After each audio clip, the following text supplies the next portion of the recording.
I dag skal vi tale om hudpleje og linerpleje. Og inden vi går i gang, skal jeg lige forklare, at når jeg står her og forklarer de her sager, gør jeg det på min egen regi, ikke fra en leverandørs synspunkt. Det er bare fra min 20 års erfaring, og hvad jeg selv har oplevet, og hvad jeg har set ud i markedet. Vi skal starte med, eller faktisk det hele handler om elasticitet, og det forskellige elasticitet med de forskellige lag i den grænseflade, som er imellem vores hud og vores hylstre. Så en silikonliner, når du tager det ud af boksen, så er det normalt clean cut, altså lige, men den er en post-op liner. Men silikon i sig selv er enormt elastisk. Det er super elastisk, men det tager altid sin gamle form tilbage. Så det er en af de egenskaber, som derfor at den er en foretrukne materiale til linerforbrug.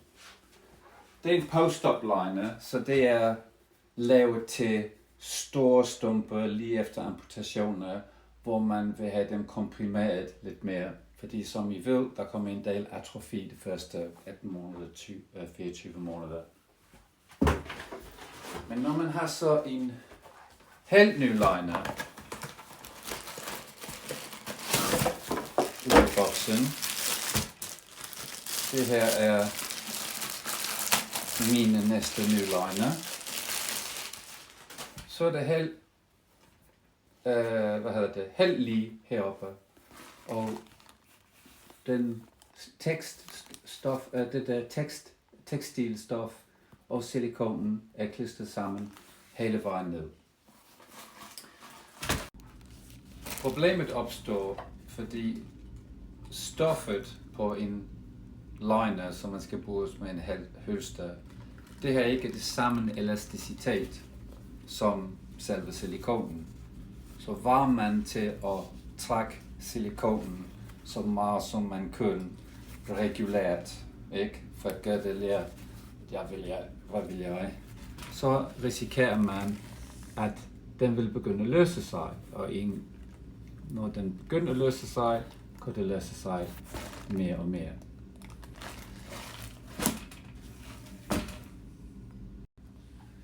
En af de årsager til, at det kan ske over tiden, er, at vi er lidt dårlige til at håndtere vores liner. Så vi har måske en tendens, eller jeg har en tendens i hvert fald, til at lægge min hånd ind, når jeg skal inverte min liner.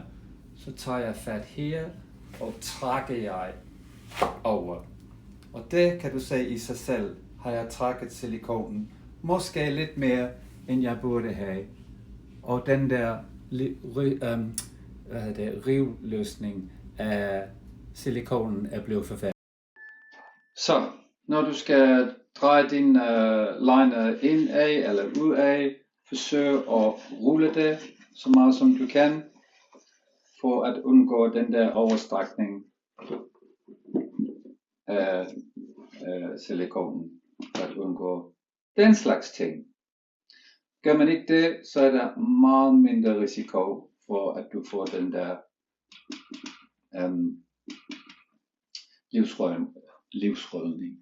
revløsning.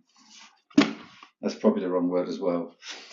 En udfordring med det er, at huden på en stump, eller hvad I vil kalde det, den udvider sig i forskellige grad på forskellige niveauer. Så op på jeg tæller kun for mig selv som TF lårbensamputeret, men herop på mit lår, så når jeg sidder ned, så kommer der mere strækning i hovedet, end det gør længere ned. Så det betyder, at i princippet vil jeg have lidt mere elasticitet proximalt, det betyder mod kroppen, end jeg vil have distalt, som betyder væk fra kroppen. For at gøre det her, altså de fleste liners, når de er helt nye, så er de cut, før jeg gjorde den der. Men de er skåret helt rundt. Og som I måske ved, så det giver en vis størrelse. Som mange ved, hvis man skærer vel en wave eller en kant, så har man en større omkredsmål, og det kan også give en lidt mere fleksibilitet. Personligt, jeg bruger den her til min fordel, eller jeg bruger de forskellige elasticiteter til min fordel, fordi jeg får noget problem helt ved kanten af liner. Fordi jeg er meget aktiv, jeg laver alt mulige ting, og det sætter store krav på der, hvor huden bevæger sig mere i forhold til lineren. Så den måde, jeg har løst det på, er, at med vilje har jeg fjernet stoffet fra de top 2 cm af min liner, der det går lidt i stykker der. Men det betyder, at den øverste del er meget fleksibel, og den tilpasser min hud, som jeg vil have det. Den klister altid, den ruller ikke, og det giver mig meget mere behag. Så det er den måde, jeg har løst den her problem. En anden løsning, som har fungeret meget godt for mig, er at bruge noget, vi kalder på engelsk pinking shears. Jeg ved ikke, hvad de hedder på dansk. Men de her, de gør også, at i princippet omkreds af din liner bliver næsten dobbelt. Fordi den laver en zigzag snit på den her måde. Jeg kan ikke sige det særlig godt. Det er normalt bruges på en symaskine. Det ser ikke særlig godt på grund af den der. Men du kan se fra silikonen, at det gør en zigzag. Og det gør det også lidt mere fleksibel ved kanten. Det kan også virke. Det virker på min nuværende liner, og jeg kan have så mange problemer med det. Men ikke alt kan løses ved elasticitet. Og som sagt, din stump sidder ind en ikke åndbar tæt sok hele dagen, og som I ved, hvis I har plastikhandsker på efter et par timer, så sveder det, og det føles forfærdeligt og alt muligt. Så det er super vigtigt at vedligeholde huden så godt som muligt.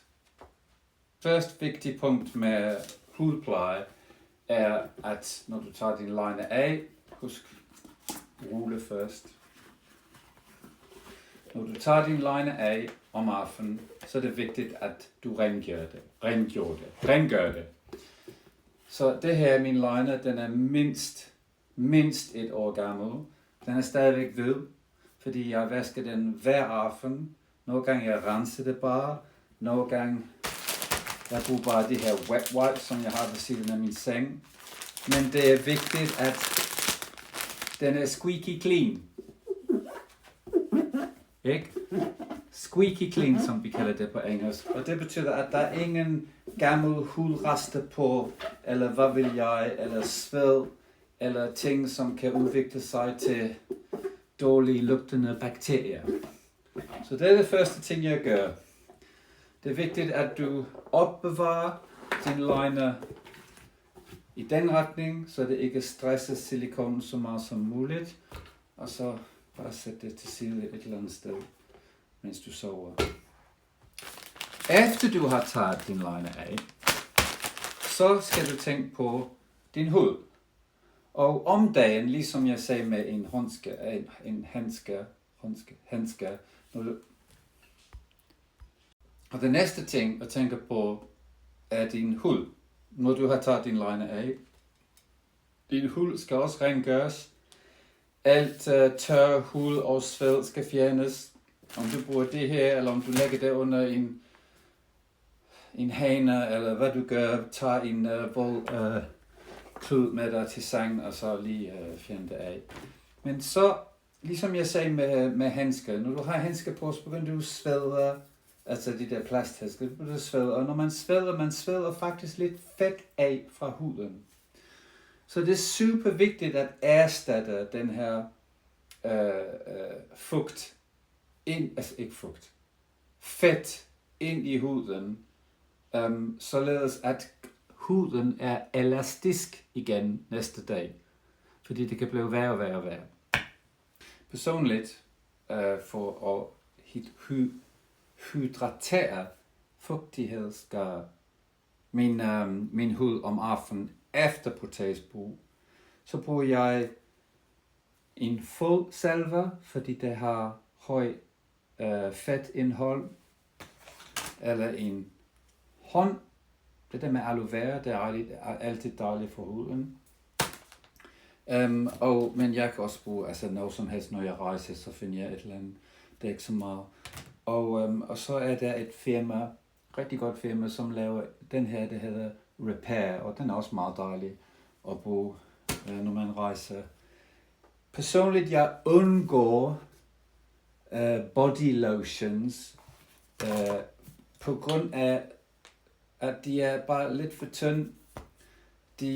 Du får ikke det samme grad af fedt ind, det er meget mere fugtighedsgivende end det er. Og så tager det en evighed, og så har man lyst til at sove på et tidspunkt, eller bare sidde der og smøre det hele ind. Så jeg forsøger at undgå. Men det dufter godt, den der. Okay, så det er om aftenen. Om morgenen det er en anden sag. Om morgenen, som jeg sagde, der er nogle steder på inden din liner, mellem din liner og din hud, hvor der vil være en lille smule bevægelse, fordi huden vil bevæge sig lidt mere end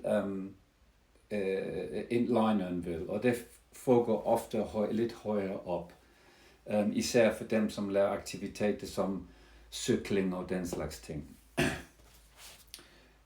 For det her, det er super vigtigt, hvis du skal bruge noget som helst glidemiddel i din, eller beskyttelsesmiddel under din liner, mellem din liner og din hud. Det skal ikke være vandbaseret. Mine favoritter er Vaseline, ingen vand. Et rigtig godt firma, der laver noget, der hedder Prevent, dufter godt. Kokosolie, super tyndt og nemt at lægge på i super tyndt lag. Billigt. Og her har vi noget, på engelsk vi kalder det castor oil. Jeg tror det hedder Ricinus olie. Det skal være super godt for huden, og det er guldsværk for mine proteser. Og så kan man altid have en lille label på med ind i tasken, hvis man lige får den der ouch i lysken. Og nu, bare for at runde af, så har jeg nogle billeder af min stump, som jeg har taget over tiderne, bare for at forklare lidt, hvad jeg har selv oplevet, og hvad problematikken var. Så her er et sår, fordi generelt jeg har ikke passet på mit hud i alt for lang tid. Og så fik jeg en gnidesår der, og det er mest fordi der var for meget bevægelse mellem min hud og lineren. Her kan du se, om du kan se, min hud er super tørt. Og det der sker er, at når jeg tager til England og besøger min familie, jeg drikker måske lidt mere, end jeg gør, når jeg er hjemme. Og falder i søvn uden at gøre min normale rutine med at vaske lineren og sætte creme på. Og når jeg kommer hjem efter 3 dage, 3 dage uden linerpleje eller hudpleje, det er sådan, det begynder at se ud for mig. Altså super tørt hud. Meget ubehageligt. Og det tager 3-4 dage til at komme op på det igen. Det her rødme, og du kan se, at den er også lidt, og du kan også se, at den er, go away. How do you get rid of that? Okay. Du kan også se, at den er lidt rød og shiny her.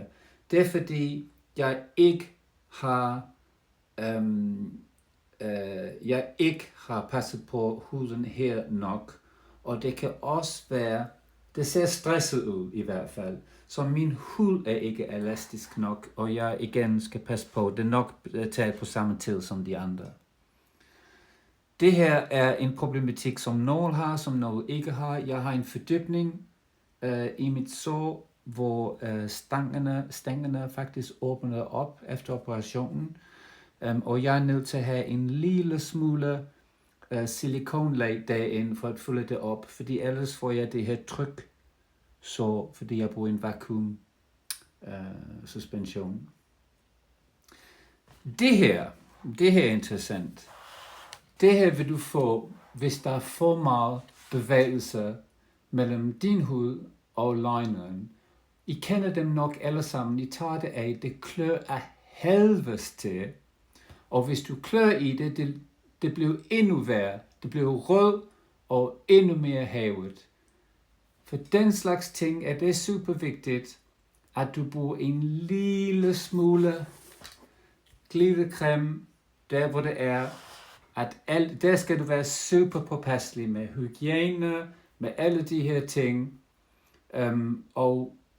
Og hvis du kan mærke om morgenen, at der er en lille, det føles ikke helt ret, tag det af og sæt det på igen. Altså noget af os, vi sveder lidt, måske vi finder ud af, at der var et lille hår derinde, eller et lille stykke, hvad vil jeg, og det klør en lille smule. Vent ikke til resten, til dagen er slut. Tag det af med det samme. Giv den stump en luftpause, fordi ellers får du den slags ting, og ja, det er næsten umuligt, at ikke kløre det, og så bliver det værre og værre og værre. Og det var det. Tak for din opmærksomhed.